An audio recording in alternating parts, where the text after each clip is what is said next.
हो जाएंगे तो वो दौड़ने भी लगेगा, बात समझ में है, हवा में उछलने भी लगेगा, लेकिन ये प्रोसेस होती है धीरे धीरे। अब हम सोचे अचानक हो जाए, 2-4-10 दिन में हो जाए, प्रॉब्लम ये पॉसिबल नहीं।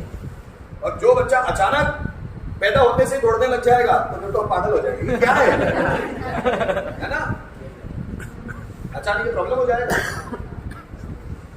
फिर सुनना मेरी बात, वैसे ही जैसे हम सीखते हैं तो सीखने में 10-15 दिन दिक्कत जाएगी, पर किसको दिक्कत जाएगी? जो पढ़ेगा उसको दिक्कत जाएगी, जो पढ़ेगा ही नहीं उसको दिक्कत ही नहीं होगी। कहा जाता है no study no confusion, more study more confusion.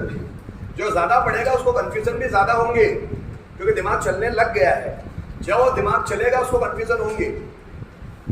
याद रखना, अगर आपको प्रॉब्लम आ रही है तो आपका दिमाग चलने लग गया, मतलब प्रॉब्लम उसी को आती है जो जिंदा है, प्रॉब्लम उसी को आती है जो कुछ सीख रहा है। उसी को, उस व्यक्ति को प्रॉब्लम ही नहीं आती जो कुछ सीख ही नहीं रहा। दिमाग जब आपका चलने लगेगा ना तो उसमें प्रॉब्लम्स क्रिएट होंगी, ये ऐसा बनाएंगे कि ऐसे बनाएंगे, तो समझ लेना आपने सीखने की शुरुआत कर दी है।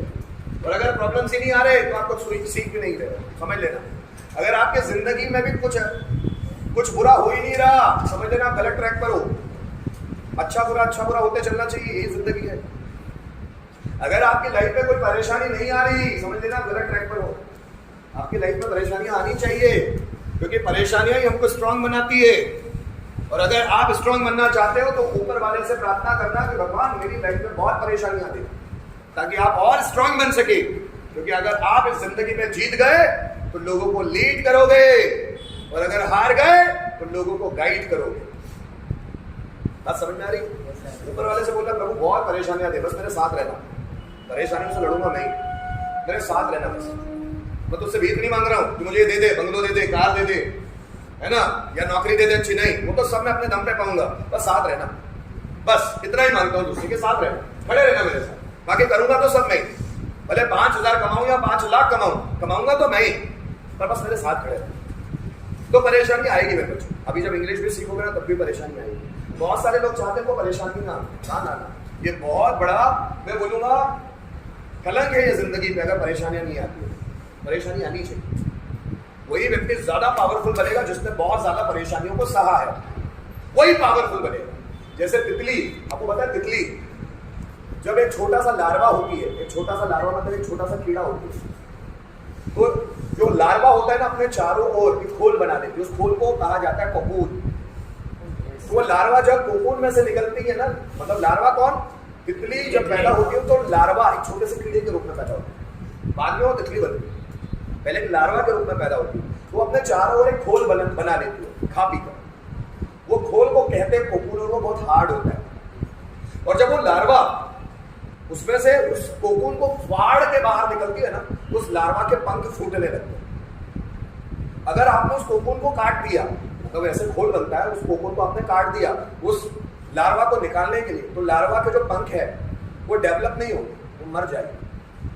अगर चाहते हो कि तितली जिंदा रहे तो तितली को अपने पंखों को ताकतवर बनाने के लिए उस कोकून को फाड़ना पड़ेगा। और ये हम हैं, हम भी ऐसे ही, बता, हम भी तितली से। अगर ये पूरा नेचर का सिस्टम पढ़ोगे तो हम भी माँ की कोख से 9 महीने बाद पैदा होते हैं ना, तो हमें जंग जीत के आए, समझ लेना।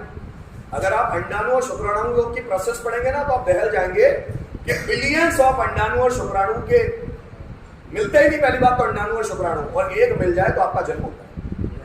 मतलब आप पैदा भी जीत कर होते हो, सक्सेस पाकर होते हो, हर कोई पैदा नहीं होता।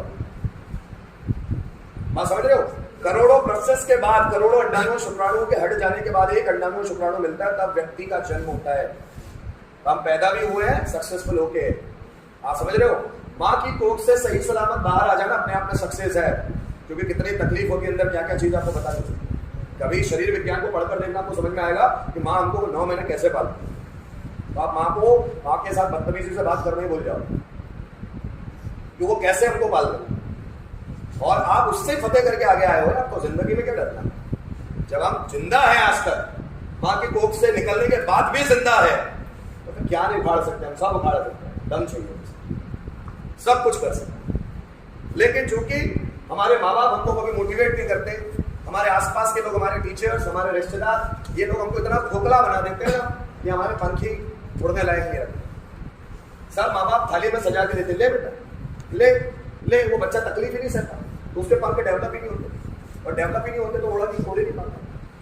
जरूरी है कि माँ बाप, ये वक्त मैंने तकलीफें बहुत देखी तो स्ट्रांग बन गए।